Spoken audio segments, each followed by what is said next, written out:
Magandang hapon, Pilipinas at sa buong mundo. Sa ulo ng mga balita. Senador Laila de Lima at 7 iba pa sinampahan ng reklamo sa Department of Justice. Napipintong pag-aresto kay Edgar Matubato kaugnay ng kasong illegal possession of firearms sa Davao City, tuloy. Bahagyang pagbaba ng public trust rating ni Pangulong Rodrigo Duterte hindi ikinabahala ng Malacanang. Pilipinas kayang depensahan ng Armed Forces of the Philippines kahit walang tulong mula sa US Forces, ayon sa Department of National Defense. Surge pricing sa Uber at Grab, lilimitahan na ng Land Transportation Franchising and Regulatory Board. Nationwide smoking ban sa mga pampublikong lugar inaasahang maipatutupad sa Nobyembre, kasabay ng full implementation ng Graphic Health Warning Law. Una sa ating mga balita. Sinampahan ng reklamo sa Department of Justice o DOJ si Senador Laila de Lima at 7 iba pa kaugnay ng talamak na bentahan ng droga sa New Bilibid Prison o NBP. Ito ang balita ni Roderick Mendoza. Paglabag sa RA 9165 o Comprehensive Dangerous Drugs Act ang kinakaharap na reklamo ni Senador Laila de Lima kaugnay ng Bilibid Drug Trade. Dawit sa reklamo ng VACC, sina dating Justice Undersecretary Francisco Baraan III, dating Bucor Director Franklin Bucayo at ang umano'y bagman nito na si Wilfredo Eli, Jonel Sanchez, Ronnie Dayan, Jose Adriandera at ang high-profile inmate na si JB Sebastian. Pinagbasehan ng reklamo ang testimonya ng mga high-profile inmate sa pagdinig ng Kamara na inutusan umano ni Sebastian na magbenta ng droga para sa kampanya ni de Lima at ang umano'y personal na pagtanggap ni de Lima ng 1.5 million pesos na drug money kay Engelberto Durano. Ang VACC po, after last night's almost completion of the hearing ng House Committee, decided na we have enough proof against the former Secretary of Justice. Batay sa reklamo, nagsabwatan umano sina de Lima at iba pang respondents upang magpatuloy ang talamak na bentahan ng droga sa Bilibid. Malaki rin umano ang papel ni de Lima bilang dating Justice Secretary sa pagtatalaga ng mga tao sa Bilibid upang matiyak ang operasyon ng iligal na droga doon. Ngunit pag-amin ni Jimenez, kulang pa ang mga dokumento para sa isinampa nilang reklamo. Ang ating pong pakiusap sa kanila, kumpletuhin na po nila ito. And I'm pretty sure, siguro papadala din nila ito sa Ombudsman, pero at least kumpiyansa po kami na makukumpleto po ito, including mga material evidences.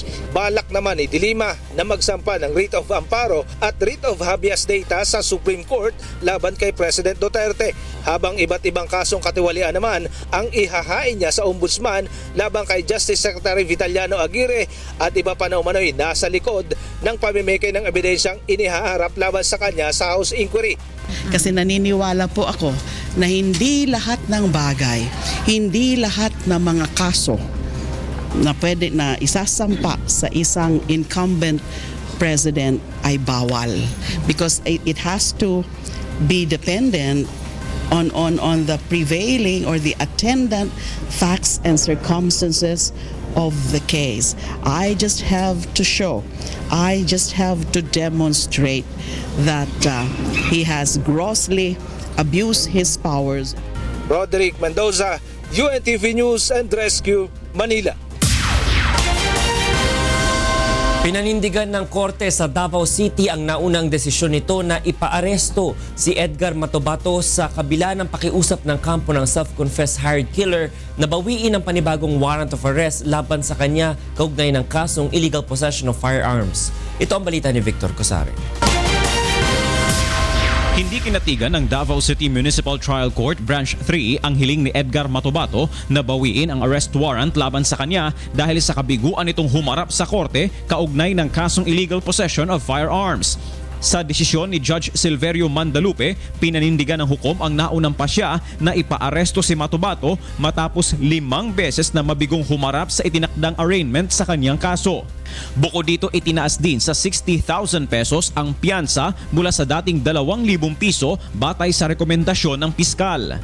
based on DOJ Circular number 89, dated August 22, 2000, na ang illegal possession of firearms, ang maximum penalty is 6 years. So, under the circular, DOJ circular, sa posting as a recommended bail, each year is 10,000 pesos. So, if you will multiply 10,000 pesos to 6 years, 60,000 pesos na.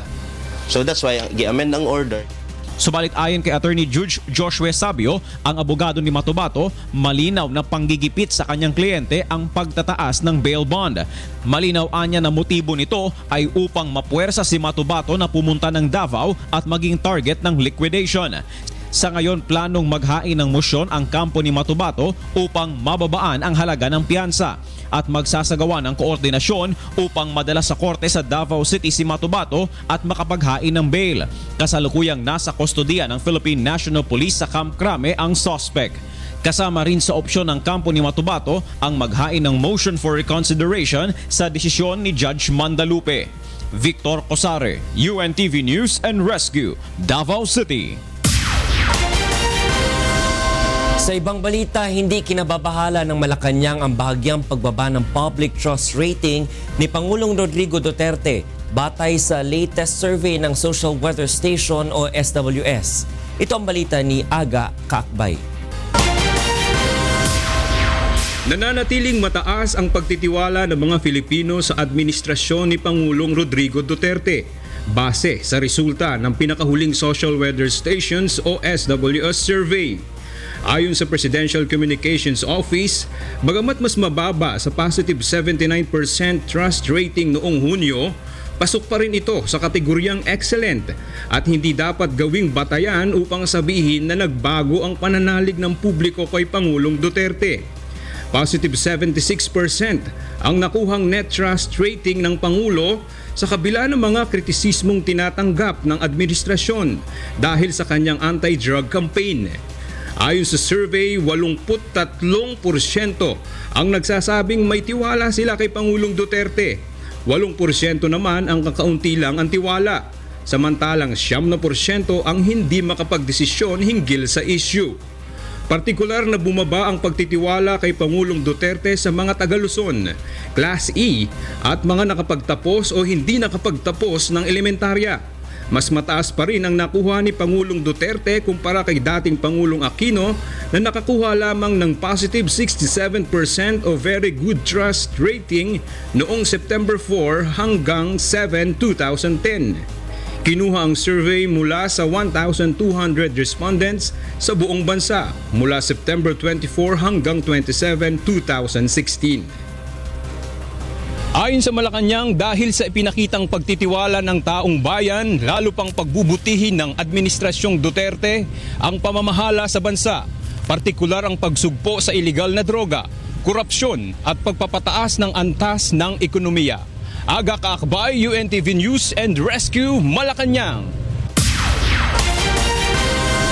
Ipinagmalaki ng Philippines at US Armed Forces ang importansya ng joint military exercises at ang malalim na relasyon ng dalawang bansa sa pagtatapos ng amphibious landing exercises ngayong araw.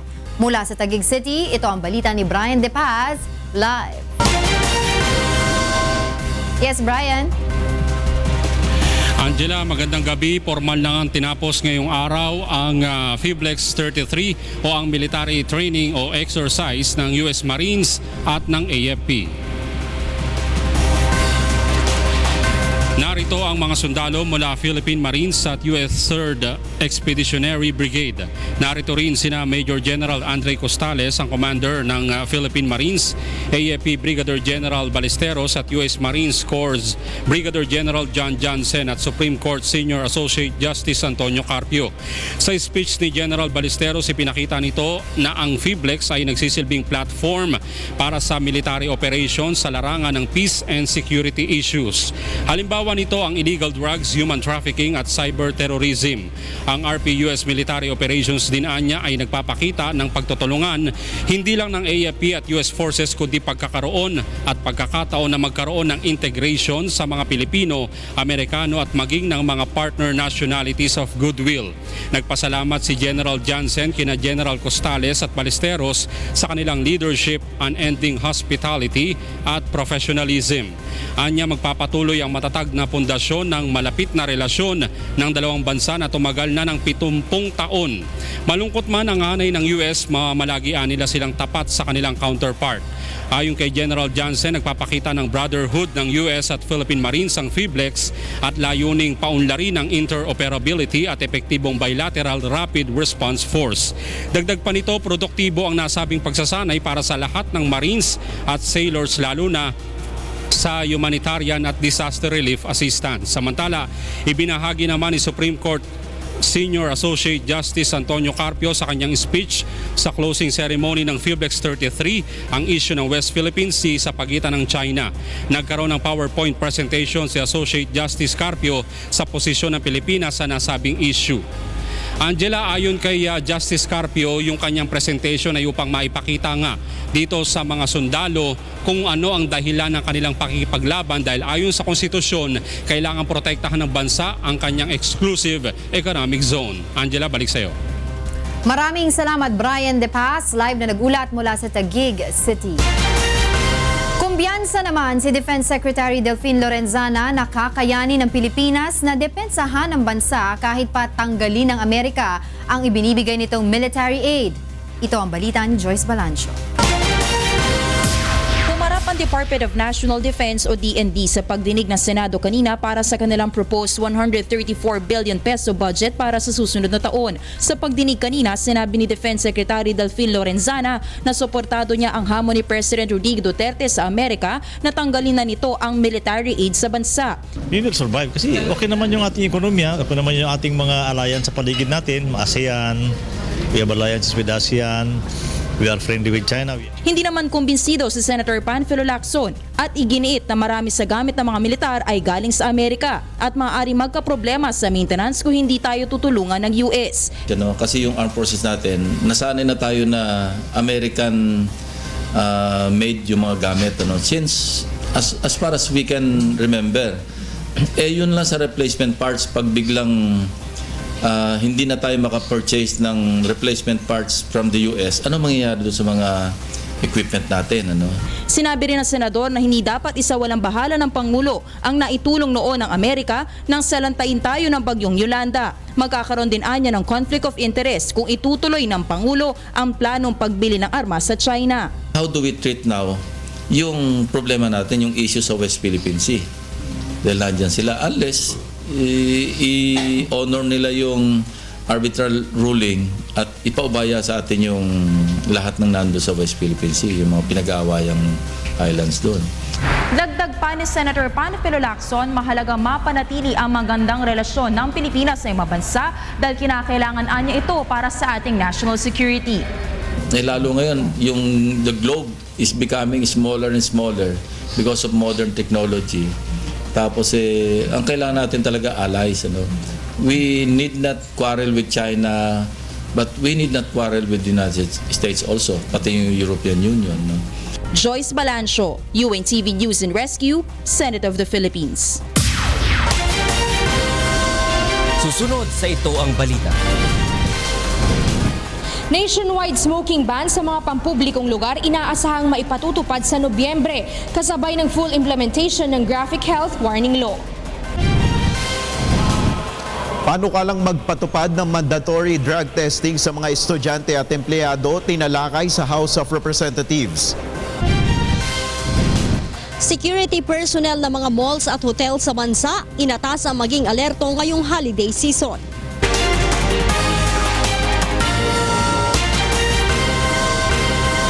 Inaasahan ng Department of Health o DOH na sa lalong madaling panahon ay malalagdaan ni Pangulong Rodrigo Duterte ang Executive Order o EO para sa pagpapatupad ng nationwide smoking ban ngayong taon. Ito ang balita ni Aiko Miguel. Kasalukuyan ng pinag-aaralan ng legal team ni Pangulong Rodrigo Duterte ang isinumiteng draft executive order ng Department of Health para sa nationwide smoking ban. Nakapaloob dito ang mas malawak na sakop ng anti-smoking policy sa buong bansa.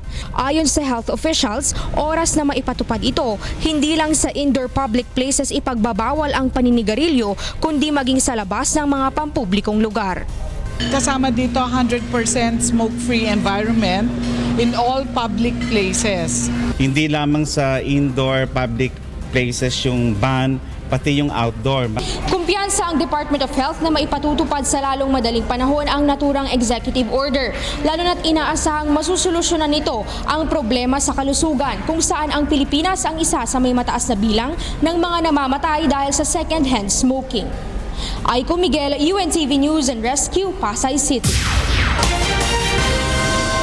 Pinagdebatehan naman ng mga mambabatas ang panukalang batas kaugnay ng mandatory drug testing sa lahat ng government employee maging sa mga estudyante sa pribado at pampublikong paaralan.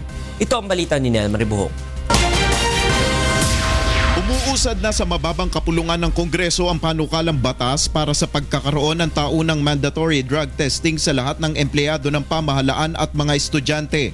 Ang House Bills No. 3191 at ang 3611 na layong magkaroon ng mandatory drug testing sa lahat ng government agency. At ang House Bill 3640 para sa taunang drug testing rin sa mga estudyante sa publiko at pribadong eskwelahan mula sa secondary, college at vocational schools ang pinapanukalang mag-amyenda sa Republic Act No. 9165 o Comprehensive Dangerous Act of 2002. Pinagdebatehan naman ng mga mambabatas ang legalidad ng mandatory drug testing sa mga estudyante. Malaking epekto niyan sa bata na talagang yung future niyan parang nakataya na doon. What will happen kung ang estudyante po ay tested positive? The student will not be suspended or dismissed from the school. Instead, it shall be considered as the initial step to the rehabilitation process. Suportado naman ng Dangerous Drugs Board ang naturang panukala, ngunit nangangailangan nila ito ng malaking pondo. Specific funding should be provided. Ayon pa kay Secretary Reyes, noong 2008 nang magsagawa ang ahensya ng random drug testing sa mga piling eskwelahan, umabot sa 15 million pesos ang kanilang nagastos. Aabot sa 250 pesos kada tao ang gagastusin para sa drug testing sa mga Department of Health drug testing facilities, samantalang hanggang 300 pesos sa mga private laboratory. Plano ng House Committee on Dangerous Drugs na isama sa proposed budget ng 2017 ang budget sa gagastusin para sa panukalang mandatory drug testing. Nel Maribuhok, UNTV News and Rescue, House of Representatives. Sa ibang balita, pinangunahan ni Davao City Mayor Sara Duterte ang unveiling ng memorial monument para sa mga biktima ng Davao Night Market bombing na ikinasawi ng 15 at ikinasugat ng mahigit 60. Mula sa Davao City, itong balita ni Janice Ingente live. Janice, go ahead. Yes, Attorney Red, nagsagawa ng unveiling ceremony ng Memorial Monument ngayong araw. Ang lokal na pamahalaan ng Davao sa pangunguna ni Mayor Sara Duterte Carpio sa mismong lugar kung saan naganap ang night market blast noong September 2. Ito ay upang bigyang pugay ang 15 nasawi at sa 69 na nasugatan sa madugong pagsabog. Ayon kay Mayor Duterte, magsisilbing lugar sa prayer, peace at remembrance ang monument para sa lahat ng biktima. Itinayo ang memorial sa isang puno ng bugambilya na napapalibutan ng mga ilaw. Nakalagay dito ang mga pangalan ng 15 nasawi sa insidente. Kabilang rin sa mga dumalo sa memorial ang mga survivor at pamilya ng mga biktima. Una nang sinabi ni Mayor Duterte na nakahanda silang gawin ang lahat ng aksyon upang mapanagot ang lahat ng nasa likod ng madugong pag-atake at gayon din, hindi na maulit ang ganitong insidente sa syudad. At yan muna ang update live mula dito sa Davao City. Balik sa iyo, Attorney Reg. Maraming salamat, Janice Ingente, nag-ulat ng live mula sa Davao City. Bunsod ng inaasahang pagdagsa ng mga mamimili ngayong holiday season, inalerto na ng Supervisory Office for Security Investigation Agency ang lahat ng security agencies na nagbabantay sa mga mall at hotel sa buong bansa. Ito ang balita ni Lea Ilagan. Asahan na ang ilang pagbabago sa seguridad sa mga mall sa mga darating na araw. Ayon kay Supervisory Office for Security Investigation Agency na siyang nangangasiwa sa mga security agency sa bansa, bukod sa masusi ng iniinspeksyon ng mga guard ang bag sa entrance ng mall, magsasagawa na rin sila ng profiling sa bawat pumapasok. Mayroon na ring kabady na pulis ang mga security guard na gumagala sa loob ng mall. Bilang bahagi rin ng kanilang Red Letter Days na nagsimula noong Setyembre, inatasan ng SOSYA ang lahat ng security guard sa buong bansa na magsuot ng kanilang uniforme sa halip na mga barong. Sinususpend namin yung issuance ng, sabi namin, special type of uniform. They are required to wear the prescribed security guard uniform as a deterrent sa would-be perpetrators ng theft, robbery, and other untoward incident. No? Sinabi ni SOSYA Director Police Senior Superintendent Mario Espino na magkakaroon ng surprise inspection sa malls at hotels. Kaya't binalaan ito ang mga security agencies na hindi sumusunod sa kanilang mga pulisiya. SOSYA and the Civil Security Group conduct post-inspection to all these establishments just to make sure they are really up to their security operational procedures, yung kanilang target hardening, kung talagang ini-implement nila. Nais ng SOSYA na palakasin pa ang kakayahan ng mga security guard upang masigurong hindi malulusutan na mga nais na maghasik ng terorismo. Kaya naman, isasama na rin sa kurikulum ng mga ito ang anti-terrorism training. Leia Ilagan, UNTV News and Rescue, Camp Crame.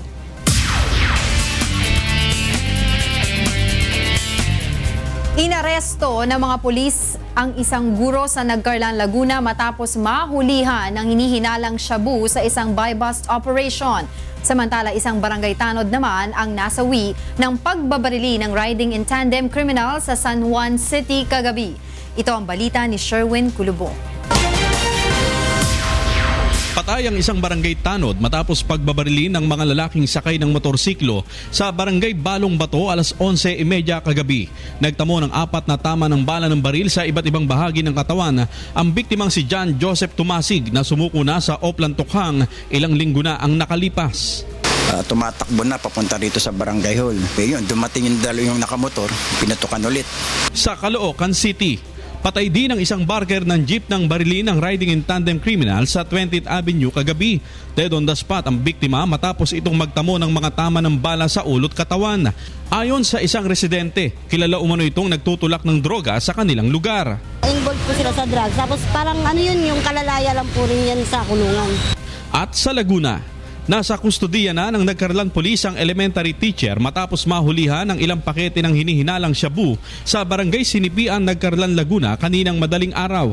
Kinilalang suspect na si Ryan Kuliko na inaresto sa isinagawang buy-bust operation matapos makabili sa kanya ng illegal na droga ang pulis na nagpanggap na buyer ng shabu.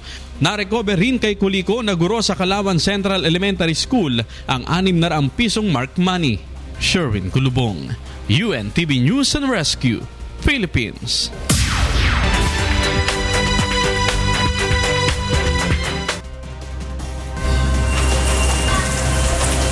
Una sa mga balita nga atong gitutukan gawas sa kauluhan.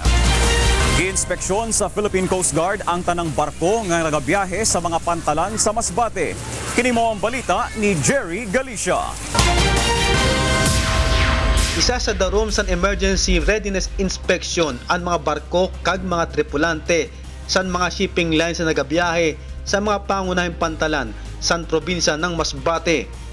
Katuyuan sa Philippine Coast Guard na masiguro ang kahandaan sa mga tripulante na mga roll-on roll-off vessel kung magkakaigwa ng insidente sa kadagatan. Segun kan PCG Commanding Officer Lieutenant Edgardo Aguilar, an evaluation on steering casualty, man overboard, sunog sa barko o pantalan, collision at port at collision at sea, kag panlima ang pag-abandonar sa barko. Ito yung routine na activity namin na ginagawa para makita yung readiness o yung kahandaan ng ating mga barko sa pagdating sa emergency response, saka yung safety na rin ng vessel. Maging ang paglalashing o pagkahikot sa mga sarakyan na ginasakay sa barko paghahatagan sindoon sa hiwaton na inspeksyon sa PCG. Minsan, wala mang kaano-ano, wala mang kaalon-alon. Kaya, sasabihin mo na, bakit nalunod. Yung pala, yung magandang pagkalasi. Yan, isa sa mga dito na ina-inspect.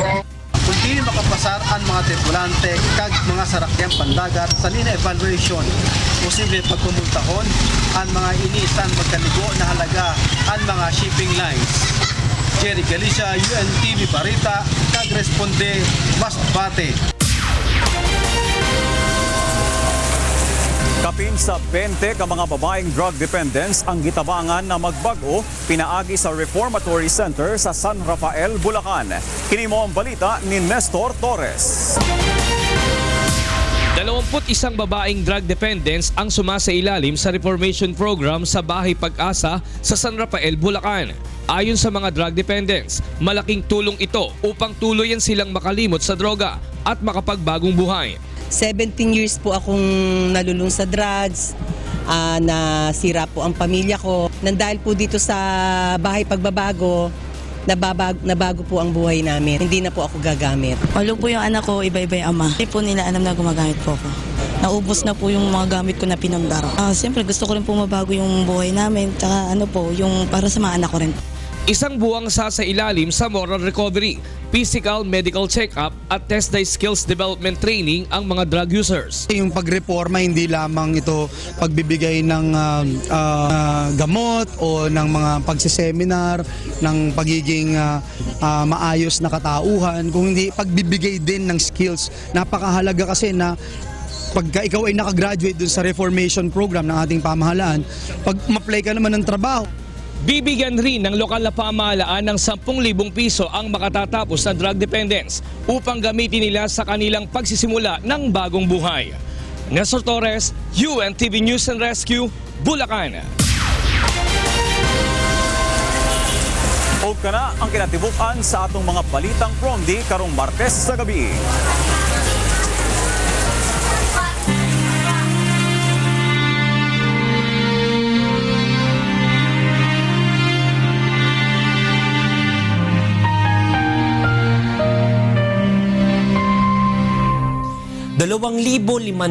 at 14 na araw na po ang nakalipas mula na maganap ang malagim na Maguindanao Massacre. Ngunit hanggang ngayon ay naghahanap pa rin tayo ng katarungan sa mga biktima ng malagim na krimen. At sa tila madilim na hinaharap ng kaso, hindi po bibitiw ang UNTV sa labang ito hanggang makamit ang katarungan hindi lamang para sa aming 4 na kasamahan, kundi sa lahat ng mga biktima ng karumal-dumal na pamamaslang.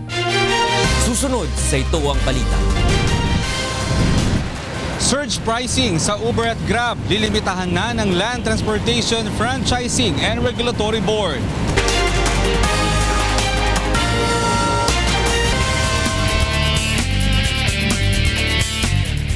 Alamin muna natin ang sitwasyon sa mga lansangan sa oras na ito mula sa EDSA PhilAm sa Quezon City. Ito ang balita ni Monokson live. Mon, traffic na ba dyan? Pa rin tumitila yung ulan, no? Nag-start to kaninang hapon at medyo naka-apekto na nga sa daloy ng trapiko sa ilang mga lugar sa Metro Manila. Kung nakikita mo sa aking likuran, dito sa may area ng EDSA PhilAm ay medyo nagkakaroon na ng pagbagal sa daloy ng mga sasakyan. Ito yung mga sasakyan na mag-U-turn pabalik dyan sa may North Avenue at yung mga papunta ng may Quezon Avenue. Tingnan natin ang sitwasyon ng trapiko. Dito sa area ng PhilAm ay medyo ng service road Quezon Avenue.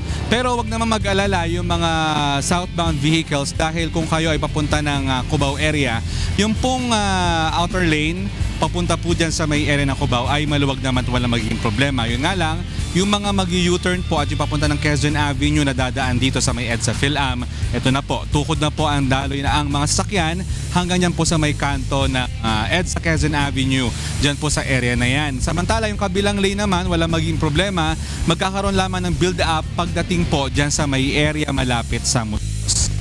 Silipin naman natin ang sitwasyon ng trapiko sa ilang mga live points natin sa buong Metro Manila. Unahin natin ang EDSA Guadalupe. Mula po sa Guadalupe papunta ng Shaw Boulevard, heavy traffic na po ngayon lalo na't umuulan. Itong ating mga kababayan na galing po ng Makati pa uwi, medyo magkakaroon na po ng kaunting problema. Habang yung kabilang lane po, Orense naman, going to Ayala at Buendia, heavy traffic na rin po sa oras na ito. Punta tayo ng Recto Avenue sa Maynila. Yung mga papunta po ng Divisoria, moderate traffic po dyan sa area na yan. Habang yung going to Recto Avenida, medyo moderate traffic na rin po. Nagkakaroon ng counting build-up ng mga sakyan pagdating po sa may area ng Avenida. Puntahan naman natin ang Letre Malabon. Yung po papunta ng bayan, dyan po sa may Letre Malabon, light traffic po tayo dyan. Habang yung mga papunta naman po ng C3, dyan din sa area na yan, ay light traffic, wala rin po magiging problema sa oras na ito. Attorney Reg, paalala natin sa ating mga kababayan, bukas po, simula na ng yung ating dry run po, yung tinatawag na no window hours para po sa mga coded na sasakyan. So Wednesday bukas, lahat po ng sasakyan na ang plate number nagtatapos sa 5 at 6. Kung kayo po ay lalabas mula alas 10 ng umaga hanggang alas 3 ng hapon, maaari po kayong hulihin pero hindi kayo titikitan upang paalalahanan lamang na simula po sa Lunes ay umpisa na po ang no window hours sa number coding scheme sa ilang mga lungsod sa Metro Manila. Yan ang ating traffic update. Balik sa iyo, Attorney Reg. Maraming salamat, Bonokso. Nagulat ng live mula sa EDSA Film sa Quezon City.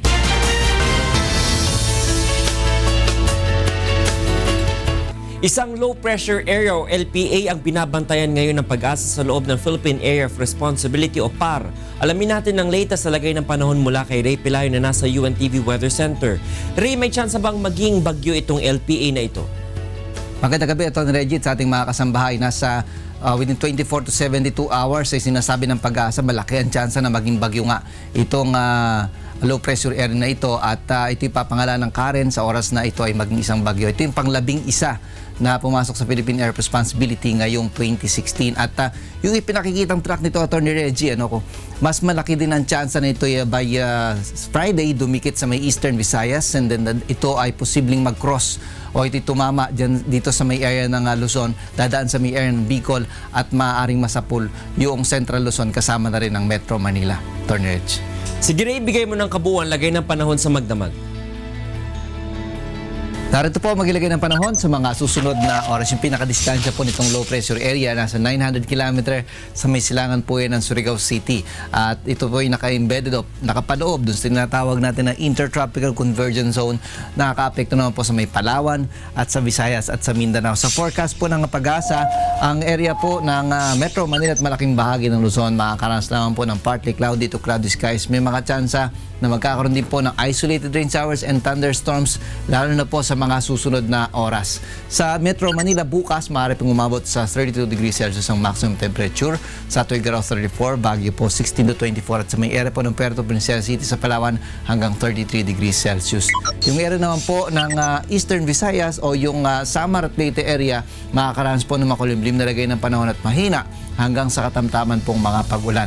Yung buong Cebu, buong Central Visayas, and then yung Panay at Negros Island, makakaranas naman po ng mga pag-ulan, pagkidlat at pagkulog. Sa Iloilo City, maaari pong umabot sa 32 degrees Celsius ang maximum temperature bukas. Ganyan din sa Tacloban, pero sa Metro Cebu hanggang 31 degrees Celsius. Malaking bahagi po ng Mindanao, makakaranas po ng light to moderate rains, particular yung Zamboanga Peninsula, Davao Region, Caraga, at maging lalawigan po ng Basilan at Sulu.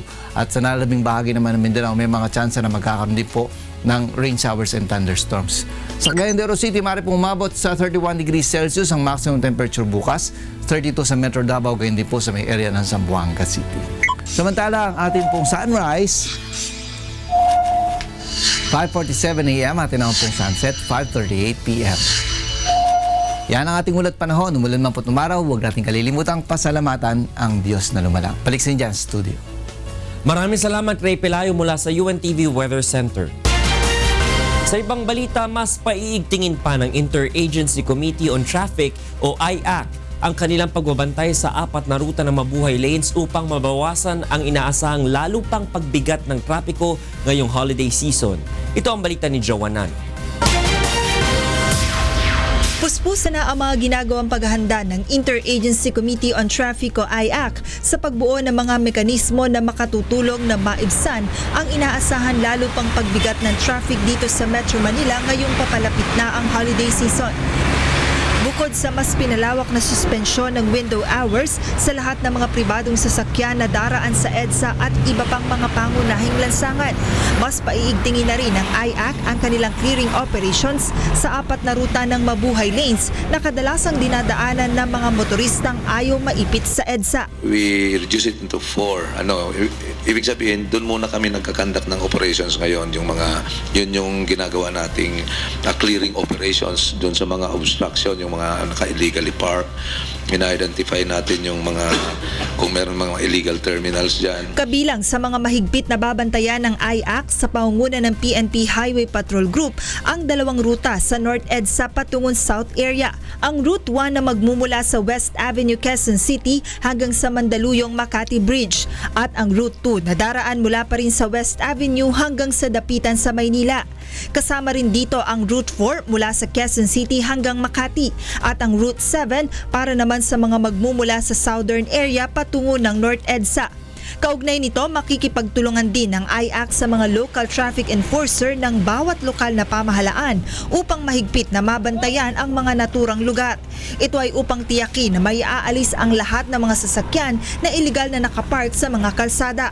We can request the services of their barangay tanods so that kasi sila naman mga locals, they are from that area, na yung ating mga nakiklear ay babantayan nila so that they can have their ma-advisean nila yung mga residents doon sa area nila. Nilinaw naman ng Interagency Committee on Traffic na papayagan pa rin nilang pumarada ang mga sasakyan sa 4 na mabuhay lanes, subalit magiging limitado lamang ito simula alas 12 ng hating gabi hanggang alas 5 ng umaga lamang. Joan Nano, UNTV News and Rescue, Quezon City. Lilimitahan na ng Land Transportation Franchising and Regulatory Board or LTFRB ang surge pricing sa ipinatutupad ng mga transport network company gaya ng Uber at Grab. Ito ang balita ni Monokson. Lalagyan na ng cap o limitasyon ng Land Transportation Franchising and Regulatory Board ang surge pricing sa mga Transport Network Vehicle Service o TNVS gaya ng Uber at Grab. Ayon kay LTFRB Chairman Attorney Martin Delgra, ipatutupad nila ito bago ang holiday season kung kailan in demand ang mga TNVS. Galing BGC, papuntang Quezon City dahil umulan, 1,000 ang price surge. It's so unreasonable. Si Gab na taga Laguna, suki ng Uber at Grab at halos araw-araw ay bumibiyahe papuntang Makati upang asikasuhin ang kanyang negosyo. Hindi na yung magugulat ka na, bakit 1,000 na yung papunta lang ako ng tatawid lang, tapos 1,000 yung sisingilin sa akin. Nakakaano siya, kumbaga makakabawas burden ba sa consumer or sa...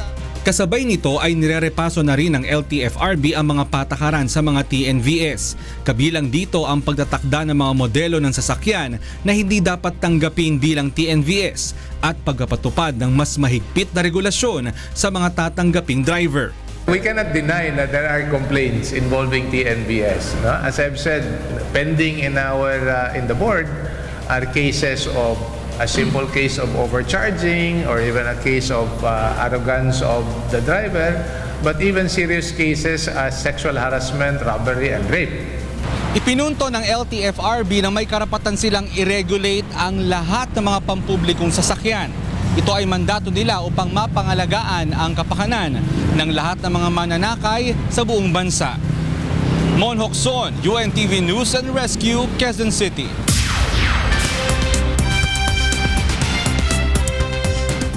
And for the latest news abroad, hundreds of residents in North Carolina are stranded in floods after Hurricane Matthew caused rivers to swell. Ruth De Mesa reports. Floodwaters left hundreds of people stranded in their homes and on rooftops in North Carolina early on Monday, and officials warned life-threatening flooding from swollen rivers would continue for days after Hurricane Matthew ravaged the southeastern United States. Some 1,500 residents were stuck in their homes and on rooftops in Lumberton after unexpected river levee breach Monday morning. Air and water rescues were underway in the city, where hundreds of people evacuated their homes overnight, as before the breach and flood waters continued to rise quickly. Matthew, the most powerful Atlantic storm since 2007, was downgraded to a post-tropical cyclone on Sunday after its rampage through the Caribbean killed 1,000 people in Haiti. In the United States, the death toll rose to at least 21 people, with nearly half of the fatalities reported in North Carolina. With rivers rising, Governor Pat McCrory said he expected the number of dead to increase. And Lumberton right now is going through a tough time. We don't know if it's necessarily a breach, but a lot of water is coming through a dam, and we're rescuing about 2,000 people. The water was up to their knees, but people were on the roofs this morning. While power was being restored in some areas, 1.2 million people were without power in Florida, Georgia, North and South Carolina, and Virginia. The National Hurricane Center said on Monday morning a new tropical storm was expected to strengthen into Tuesday. The storm was about 500 miles, 800 kilometers south of Bermuda, and moving northward toward the island. The Atlantic hurricane season runs until November 30th. Ruth Damesa, UNTV News and Rescue, Florida, USA. Meanwhile, a terrifying clown prank results in the arrest of 2 women in Michigan as creepy clown sightings continue across the United States. Christy Rosacilla has the news. A spate of creepy clown sightings across the United States have perplexed police and worried parents. The latest creepy clown sighting took place in Roseville, Michigan on Thursday, led to the arrest of 2 18-year-old women, Jamie Selenis and Alondra Sledge, local media reported. Selenis and Sledge had dressed as scary clowns on Thursday and jumped out and chased after 2 14-year-olds. It is a prank, and the perpetrators probably think it's funny, but it's not. It's terrifying people. Selenis and Sledge have been charged with disorderly conduct and are being held in county jail with bail set at $10,000. Their next court appearance is scheduled for October 20.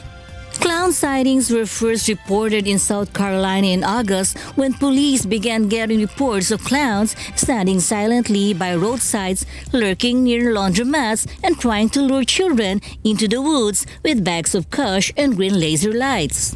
Last month, police in North Carolina reported a wave of clown sightings. Now, many parents are concerned for the safety of their children while they attend schools because of the clown sightings and rumors. At my girls' middle school, like all week, there's been rumors that clowns are going to come shoot up the school, but thankfully nothing has happened yet, and hopefully, it doesn't get that far. Christy Rosacilla, UNTV News and Rescue, Los Angeles, California. And those are the latest news abroad.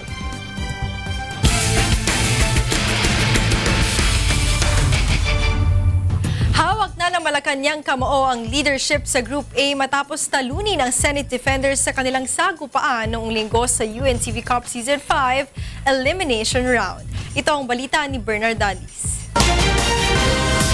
Umangat ngayon sa unang pwesto sa Group A ang Malacanang Kamao matapos talunin ng Senate Defenders sa score na 82-54 sa pagpapatuloy ng first round eliminations ng UNTV Cup Season 5 sa Pasig City Sports Center noong linggo. Kasama ng Malacanang sa grupo ang BFP Firefighters na may malinis na 2-0 win-loss record. Knows how to handle the ball. Mitra fires a long 3. Yes! Kabilang sa nag-ambag ng punto sa tagumpay ng Malacanang Kamao ay si Games and Amusement Board Chairman Abraham Mitra na unang beses sumalang sa hardcourt. Si Chairman Mitra ay ang pinakabatang anak ni dating House Speaker Ramon Mitra Jr., dating Palawan Governor at itinalaga sa pwesto ni Pangulong Rodrigo Duterte nito lamang Agosto. Para kay Baham Mitra, isang magandang karanasan ang makabahagi sa natatanging liga ng public servant sa bansa. Hanga rin si Chairman Mitra sa konsepto ni Kuya Daniel Razon ng UNTV Cup. Maganda po at nagkakaroon ng working outside of the halls of Congress or the halls of Malacanang. Masaya rin na niya siyang makitang muli ang mga mambabatas na nakasama niya noong 2010 sa House of Representatives na sina Senator Sani Angara at Joel Villanueva ng Senate Defenders na nataon namang kalaban ng kanilang team noong nakaraang linggo. Maganda po at nakasama namin sa Congress yun dati at ngayon ito naman sa laro. Tsaka mga katulong din sa public service. Sa ngayon ay pinaghahandaan na ng Malacanang Kamao ang susunod na laban sa Firefighters sa darating na October 23 sa Pasig City Sports Center. Bernard Daddies para sa UNTV Cup Season 5.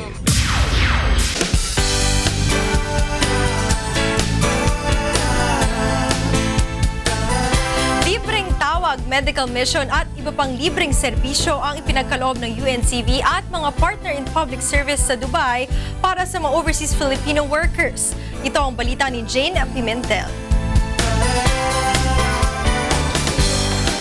Pagiging biktima ng illegal recruitment ay isa sa mga karaniwang problema ng mga distressed overseas Filipino workers na nasa pangangalaga ngayon ng Konsulado ng Pilipinas sa Dubai.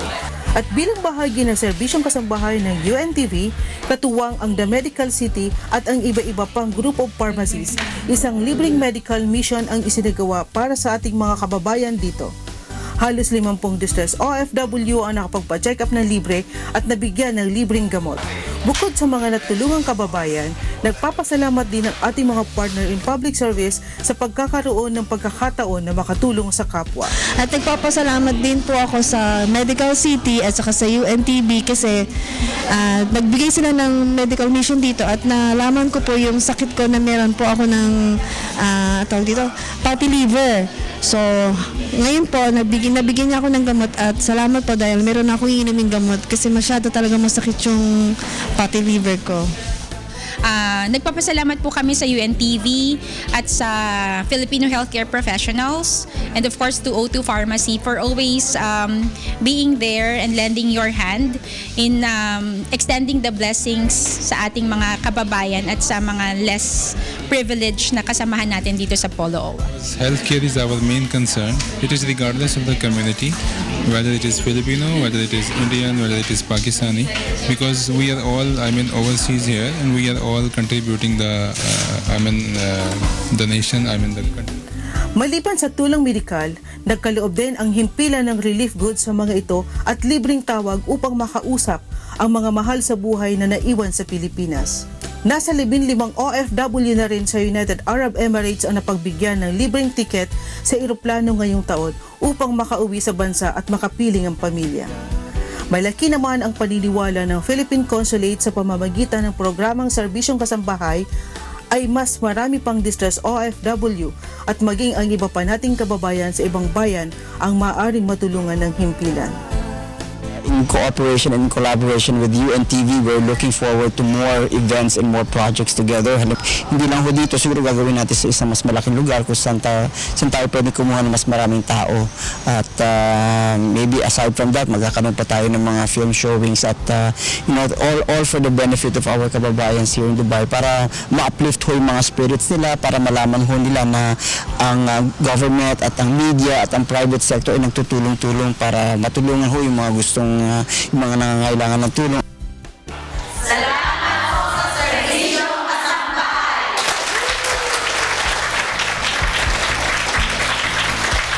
Jane Pimentel para sa Serbisyong Kasambahay. At yan ang ating balita sa sports at public service ngayong gabi. Ako po si Talia Javier. Balik sa inyo, Atty. Reg and Angela. Maraming salamat, Talia. At yan ang naging kabuuan ng ating balitaan ngayong gabi.